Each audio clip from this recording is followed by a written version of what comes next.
Do what thou wilt shall be the whole of the law. Welcome back to my channel for what is really something unique. If you've been following me for any amount of time, you will have noticed that I really don't do videos. I've done my fair share of live streams and I plan to do more of those, of course. I am often on live stream on Instagram, but in general, I don't do long form videos. I will tell you why. Mostly it's because I'm lazy and I don't like to, record, sit down, edit. Everything feels very awkward. And in general, I never like to listen to myself again. I felt that this time it was going to be different, however. And this, in fact, is a video response to Fratel Eleftheria of Lifting the Lamp YouTube channel. And especially the video that he posted on September 14, 2025. As of me recording this video, is September 17, 2025, so just a few days ago. And this video was titled Charlie Kirk and Irina Zatuska, a response. I would like to point out the fact that I don't know Frater Eleftheria. I have only interacted with him very briefly on Signal group. And the interaction has been very cordial and very positive, in fact. We share the fact that we are both ex-OTO members, and we joked on the fact that we both have the impression that the OTO is really nothing but like a glorified Crowley book club with a little bit of sexual abuse on top. And again, if you know who I am, and if you've been following what I had to say since 2018, when I made the very ill-fated decision of becoming a public-facing occultist, you will know that that is where I stand. But this is not about it. Since this is a reply to Frater Eleftheria's commentary on the recent horrendous events that happened in the United States, it's pretty clear that that is going to be the topic of today's video, today's response. And so, without wasting too much of your time, I found that I was very moved by his video because, in a way, this video proves what I've been saying for the last several years. Ever since I became a public-facing occultist in 2018, and that is that occulture, and let's use this term in the widest possible term, culture has a Christian fundamentalist problem. So I will obviously link the video to Frater Eleftheria's on his channel Lifting the Lamp, so you can go and watch it for yourself. It's 37 minutes, 17 seconds long, so he has a lot of things to say. And so I earnestly suggest you to go and watch the video in full. But in a nutshell, what he is saying is that we are living in incredibly dangerous times. We are, in fact, at a breaking point in society, especially in the United States, but everywhere, really. And that he blames all of this unrest, and the fact that the fabric of society is fraying and falling apart at the seams. He blames it on what he calls the radical left. And he also goes on to offer what I perceive to be a Christian fundamentalist reading of the matter. And this is happening pretty much because we, as a society, moved away from what is right and moral according to God's law. And by God, I mean the God of the God of the Bible, be it the Hebrew Bible, be it the New Testament. I think he intends the New Testament. So again, we're talking from a Christian fundamentalist, from my perspective, standpoint. But in general, the God of the Bible. I would like to say here and make it very clear so that everybody who's watched this video cannot deconstruct my words in any way, that I condemned in the strictest possible way any kind of what is being called political violence, any kind of violence, in fact.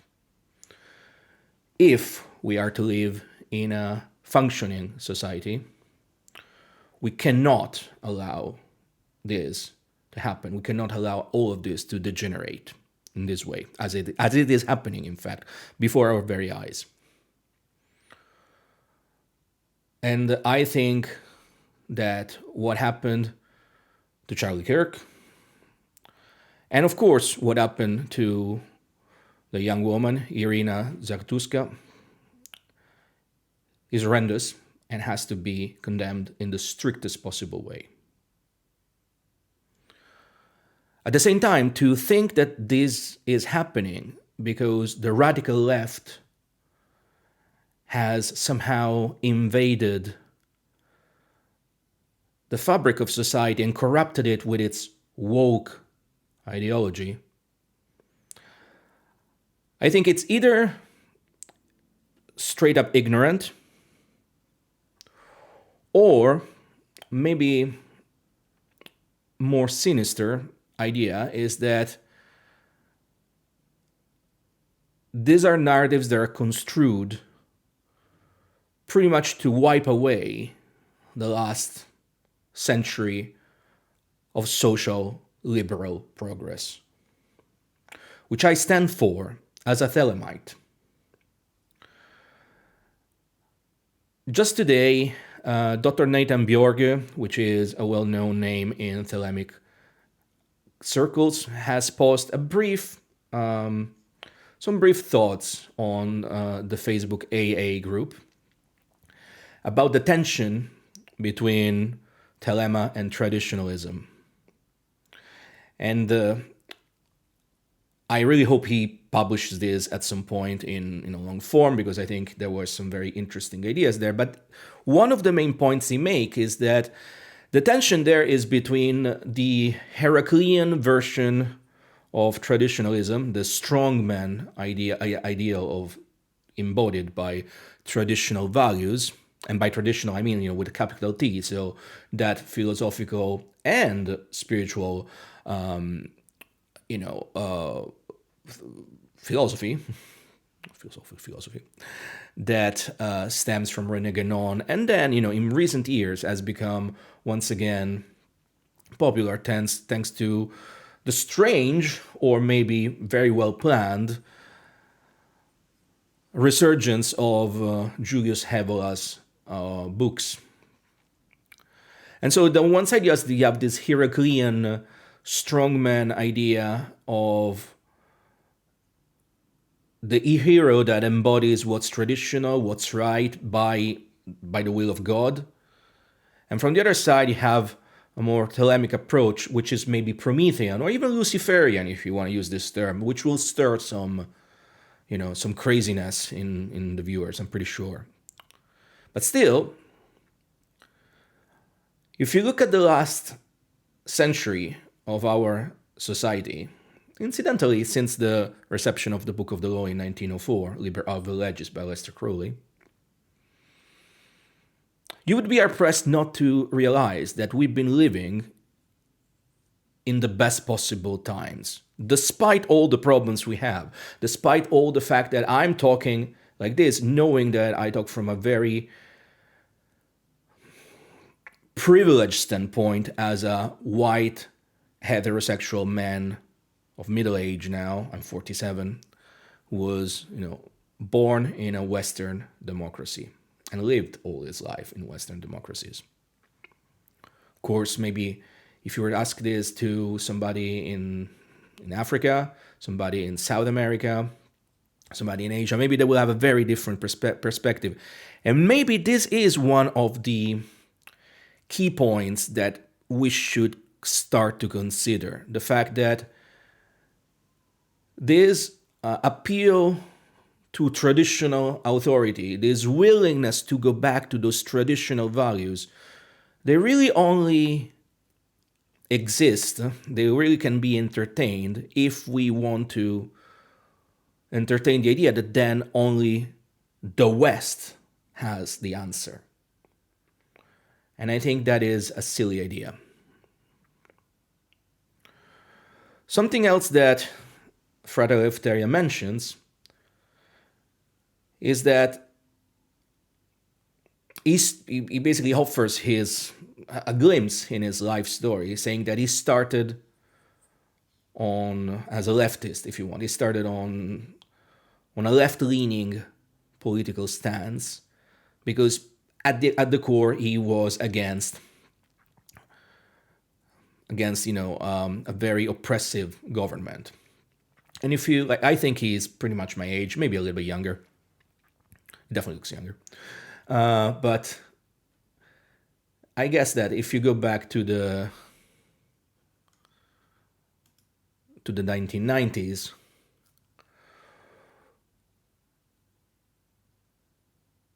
being on the left meant being against the government. I mean, that's where you get, even artistic examples of this idea. I'm thinking about Rage Against the Machine. If you're my age, you will know the band and you will know their political message. Back in Italy, there was still a very strong dichotomy between the left-leaning, even communist ideals, and right-leaning or even fascist ideas. And so he makes the point that he starts from this, he starts as a leftist, or at least a left-leaning person, and only in recent years moved more towards the right because he has been discriminated by those who adhere to what he calls woke ideology, which to my understanding really is those group of people who are really invested in very progressive ideals and that in recent years have found their way in public discourse as gender critical and gender essentialist discourse. So in a nutshell, he feels he's being discriminated because out of sudden, being male and white and heterosexual became a stigma. And I will be honest with you, I'm sympathetic to this discourse because it happened to me as well, many times in the last 10 years.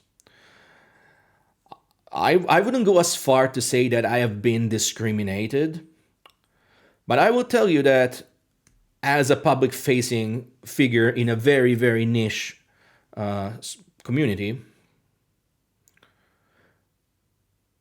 there was a moment, less now, but there definitely was a moment between 2018 and 2022-23 where you would not be given much space to talk in conferences, in discourse online, etc., etc. And let me be absolutely clear here. When I say this, I'm still saying that I was still completely able to talk, to publish books, to run my YouTube channel, to establish a very successful business teaching online and in person these subjects. I was able to sign 2 book deals. I've been selling my books. So my point I'm making is, when I'm saying that I don't say I have been discriminated, but I can tell you that there was a moment where, especially in online spaces, you would be considered less of a voice to follow or to listen to, simply because you were not presenting as a queer person. This might be unpalatable for some of you because, of course, I know that many of you who follow me are queer, identify as queer, and I hope you will remember that I am an ally. I am a nurse. I am definitely heterosexual, but I am definitely an ally as well. But it's also true that there was a moment. I'm not going to name names, or I'm not going to make to remember things that happened, even if I have the memory of an elephant. So I do remember exactly all the things that happens and the names and when and how. But that's not about it. The point I'm making is that to say that we white males of this heterosexual variety has been discriminated, I think it's an incredible overstatement. I can understand that it might have felt jarring to expect a certain type of reaction from the public and realizing that that reaction was not there anymore. I'm not saying that expecting like absolute praise, but maybe expecting the same type of inherent support that maybe those writers and speakers and figureheads that came before this generation, my generation, Frater Lefteri's generation, received. And maybe it's true that we did not receive it, but you know what? This is what happens. This is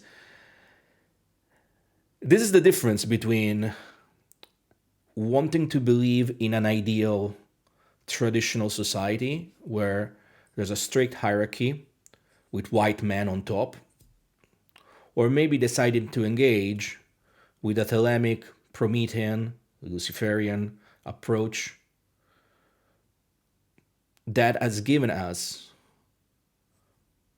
the most safe period in history.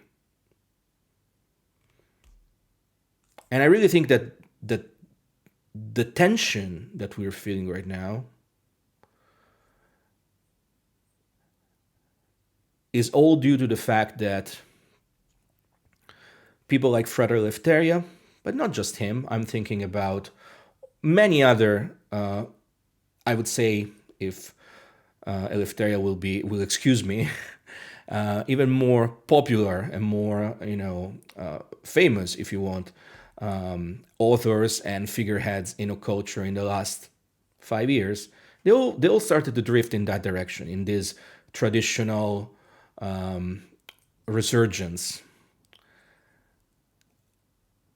I really think that the more we allow for this to happen, the more we want to believe that aiming for a traditional mindset is what we need to restore, the more problems we will have. Because remember that in a traditional mindset, hierarchy is all that matters. And the people at the top of that hierarchy, of that pyramid, it's not people like you or me. It's not people like Frater Lefteria. It's not people. They're not the many, YouTubers or authors or publishers. All of us, we're all seen as the rabble. We're all seen as the crazies on the side. At the same time, someone like Frater Lefteria is also making the point that, he found God again. And I don't know, maybe that is also really dangerous to consider. This whitewashing of Christian fundamentalism. Because it's almost like, I really cannot understand if it's willful ignorance of not realizing that enabling this train of thoughts will bring us new inquisitions, new satanic panics, and even people like him, even occultists like him, will be, targeted. Or I wonder if there's something else, again, something even more sinister at work. I don't know. I cannot say. But when I say something more sinister, I wonder if there is a very specific will by the powers that be to infiltrate this space, our spaces, and to again, whitewash a certain type of discourse. I was very critical even years ago. There's a live stream here on this channel in saying that I really had a problem with this resurgence of full Catholicism. And of course, full Catholicism is nothing sinister as what I'm discussing right now. But it was an early resurgence of this interest from fundamentally a religion that wants us all to burn. I'm not talking about Christianity. I'm not talking about the message of Jesus Christ. I'm talking about the Christian fundamentalism, which is, and I hope everybody will be smart enough to recognize, is exactly what is behind the MAGA movement. So it's really what is what it's animating the current regime in the United States of America, which kind of spells doom for everybody in the world, like it or not. And so I do wonder, right? Since this whitewashing of Christianity in occult spaces has been ongoing for a long time, is this only because everybody is tired of woke? Or is it because there are some more sinister actors at play? I don't know. I don't have the answer. I might have some gut feelings, but that's about it. And so to wrap it up, this ramble, and again, apologies for how awkward this must have been. I'm not great at videos, right? But I felt like I needed to have this discussion here. To wrap this up, like again, I would urge Frater Eleftheria to think more about his stance. I mean, he in the description box of the video he posted, he says that the events of last week have been distressing for many. They have also, in certain people's actions, inactions, and responses, revealed the face of evil. In this video, I identify and rebuke that evil and break down its causes.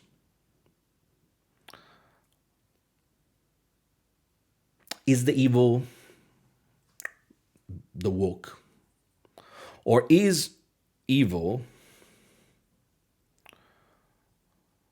a philosophy of life that aims at creating an immutable, God-given hierarchy where everybody has just to fit in as a neat cog in the machine, and that preaches death and destruction for anyone who does not conform? Is evil that Promethean tendency to discover new and different perspectives? Or is evil being that Herculean strongman that lords over everyone else and crushes down dissent? I don't know. I would like you in the comments to let me know what you think about this. I think we're living in dangerous times. It seems that I've been saying the same thing for the last few years since I started doing these videos, since I started this channel, really, which was something that I started alongside the pandemic. It doesn't feel like the world is going into a better direction at all. But I think that there's the real and present danger that our spaces are becoming more and more co-opted by very, very genuinely dangerous philosophies that eventually want to see our collective demise. Mine, yours, Frater Eleftheria's, all those YouTubers, podcasters, authors, publishers that have been courting traditionalism in the last few years, all of those who have been supporting the genocide in Gaza, all of those who have been silent about the true horror of the Russian invasion of Ukraine, and so on and so forth. For the time being, thank you for listening. Do what the will shall be the whole of the law. Love is the law. Love on the will.